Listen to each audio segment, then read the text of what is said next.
Tonight on DC News Now at 9, curfew crackdown. What parents need to know about the changes DC is making on the streets this summer. And River Splash pushed back. The Anacostia stays off limits to swimmers after a planned event fails for the third time. I'd go swimming right now, probably. Hopefully have emergency crew standing by. Is fourth time the charm?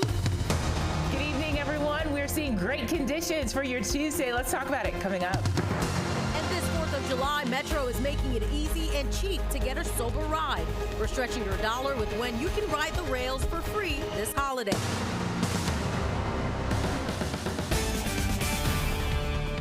All right, welcome to DC News Now at 9. Thank you for joining us. We begin with breaking news.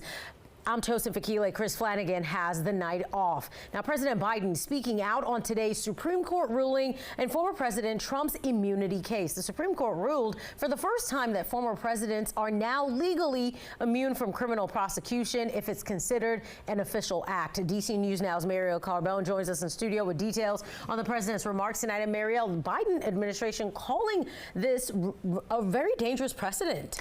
Yeah, Tosin, the president spoke for about 5 minutes tonight from the White House, slamming the Supreme Court's ruling, saying no one is above the law. Meanwhile, Trump and his supporters are calling it a victory. The ruling now extends the delay in the D.C. criminal case against Trump on charges that he plotted to overturn his 2020 presidential election loss. There's virtually no chance for the former president to be tried before the November election. President Biden criticizing the Supreme Court's decision and sent a warning about the possibility of a second Trump term. This nation was founded on the principle that there are no kings in America. Each of us is equal before the law. No one is above the law, not even the President of the United States. With today's Supreme Court decision on presidential immunity, that fundamentally changed. For all practical purposes, today's decision almost certainly means that there are virtually no limits on what a president can do. This is a fundamentally new principle, and it's a dangerous precedent. Now, Trump posted in all capital letters on his social media network shortly after the decision was released. A big win for our Constitution and democracy. Proud to be an American. Now, the court's conservative majority suggested without some immunity, prosecution of ex-presidents could quickly become routine. The 3 liberal justices sharply disagreed. Justice Sonia Sotomayor, writing the decision, quote, makes a mockery of the principle foundational to our Constitution that no man is above the law. Now, the ruling does leave presidents on the hook for non-official acts. Judge Tanya Cutlin, who is overseeing Trump's federal case in D.C., will now have to decide how to move forward with trial. Special counsel Jack Smith's office declined to comment on the ruling. Live in studio tonight, I'm Mariel Carbone, D.C. News Now. Important update there, Mariel. Thank you. To the district, summer hours for DC's youth curfew go into effect today. It allows kids to stay out an hour later during the week for July and August. DC News Now's Daniel Hamburg has been talking with neighbors in the Navy Yard area. Daniel, what are people telling you there? Well, Tosin, people I talked with are in favor of a curfew. Although there are differing opinions about how that's enforced and what availability there are for activities for these kids. Now, all those under 17 will have to be inside at home between the hours of 12:01 a.m. and 6 a.m. 7 days a week. As the weather stays warm, increased crime is a concern in the district. School's out. The kids don't have anything to do. I think it also is about implementing summer programs, making sure they do have something to do because, I mean, times have changed. Monday marks the first day of an extended curfew 7 days a week, allowing kids under 17 to stay out an hour later during the week until midnight in July and August. Between that hour of extension, there should be something for them to do. Otherwise, the street will take them. Last summer, after a spike in robberies and carjackings, the district launched an enhanced juvenile curfew enforcement pilot in 7 focus areas. Instead of bringing kids to the police station, they're released to the Department of Youth Rehabilitation Services. Data from September 2nd through June 24th shows 69 young people that MPD transferred to DYRS that were in violation of curfew. 45 were released to a parent or guardian. 18 were released to the Child and Family Services Agency, and 6 were released back to MPD. You can place a curfew all day, but are people really going to follow it? I think that's really the main issue that we're seeing today is that, you know, they say it, the kids or the youth is really not getting repercussions. And so on a daily basis, on a weekly basis, there are not that many kids being picked up by police, as you can see through that data, almost a year long right there. But police say that they are going to be enforcing this curfew again, 12:01 a.m. to 6 a.m. for those under 17. We're live in Navy Yard. Daniel Hamburg, DC News Now. All right, Daniel, thank you. It's 9:05. Let's take a live look at the nation's capital from our rooftop camera here in Glover Park. Let's check in with things now with Chief Meteorologist Janessa Webb. And Janessa, I was telling you earlier, it was so nice this morning. I went running. It was 60-something degrees this morning. Let's hold for a moment, everybody. Tosin went running. All right. That's how great the weather was, right? We got to pause for a second. Yeah, great conditions for you to be outside, and hopefully you can do the same thing tomorrow. We are seeing cooler temperatures as you're waking up, starting your day. But man, this is just a great shot of the Roslyn area where you're sitting under civil twilight right now. Temperature 75 degrees, partly cloudy conditions, no big problems, no precip to talk about for another 24 hours for your Tuesday. Really, Wednesday is nice and dry before our next storm system is not until July 4th. Yeah, the timing on that situation is not so great. Northwesterly winds 10 to 15 miles per hour. At this point, temperatures are quite cool. 68 for Culpeper into Anne Arundel County, 74 for Baltimore County as well. DC metro area with dew points. They're nice and breathable. It's super dry out there compared to what we've been dealing with over the weekend, right? All that heat and humidity building. Finally, that front has passed us. And so tomorrow morning, it is a pretty wonderful start, and we're going to see temperatures quite cool again, back into the middle 80s for daytime highs. Now, really for this extended outlook, because I know many of you taking a good chunk of the week off, hopefully, we are going to see the heat and humidity start to return. And so we'll look at that forecast. Tosin coming up.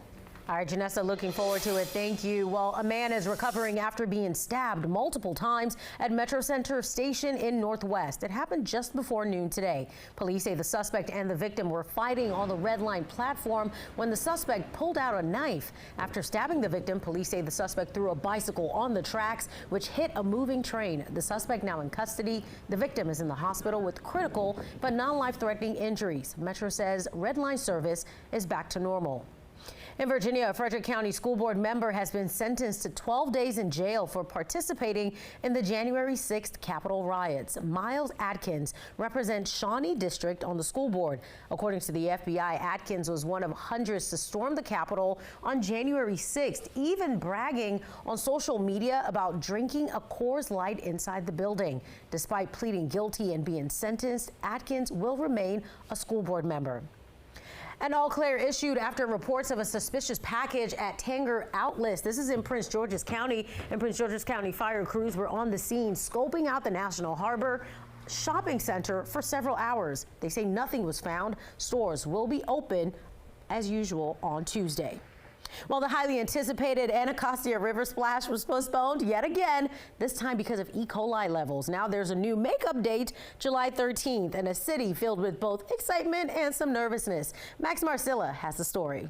This past weekend was supposed to be a milestone. It was supposed to be the first time in more than half a century where people were allowed to swim here in the Anacostia River. But for the third time, those plans were postponed. Now, what it's meant is more conversations about whether you would want to swim in the Anacostia, and also conversations about how big of a milestone it actually would be for this community.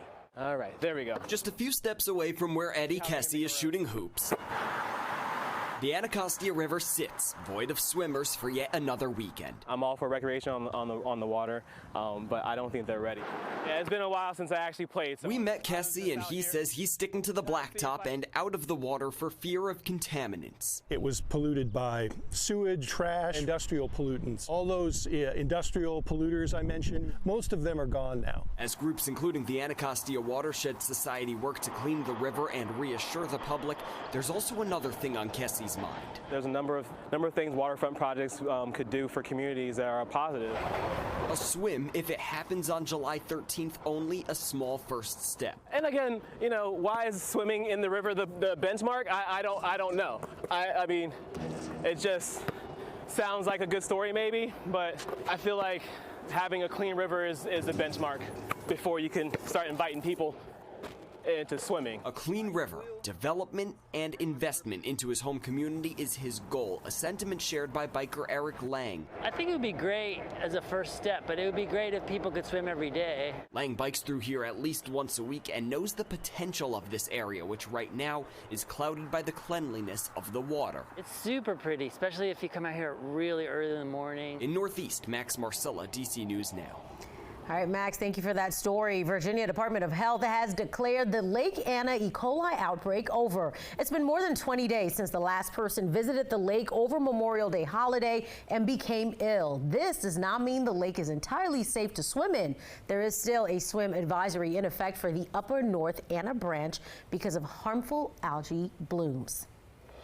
Happening now, the search is on for two suspects who threw a lit firework at someone in Northwest DC. Take a look at your screen right now. This too on your screen. We're told the attack happened near 9th and Peace Street in Shaw. Fortunately, we're told the injuries were not life-threatening. And ahead of the 4th of July holiday, just another reminder about fireworks laws in the DMV. Fireworks that explode or launch in the air are illegal in DC, Maryland, and all of Virginia. Sparklers are generally allowed in the DMV with some exceptions. In Montgomery and Prince George's County and in some Virginia localities, fireworks of all kinds are banned, including sparklers. Well, DC is hosting the annual NATO Summit for the first time in 25 years. And if you live or work downtown, expect significant road closures and security measures between July 8th and the 11th. Fencing will go up and some roads and sidewalks will be closed off. Drivers and pedestrians may also be required to go through security screenings before entering certain areas. DC leaders stressing the importance of planning ahead. Let me put it simply. Next week is not going to be a regular week in DC. We anticipate the summit will increase traffic throughout the city. The biggest impacts will be felt around two security perimeters in place around the Washington Convention Center and around Mellon Auditorium in the Federal Triangle. Metro is also making temporary service adjustments. That includes temporary closures at Federal Triangle Station and Mount Vernon Square Station.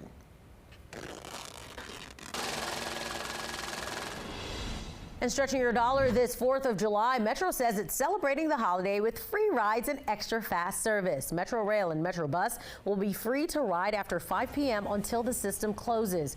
Afternoon rush hour service will also be ramped up, and that's not all. WMATA says look for stars and stripes on some trains and buses through the rest of the month.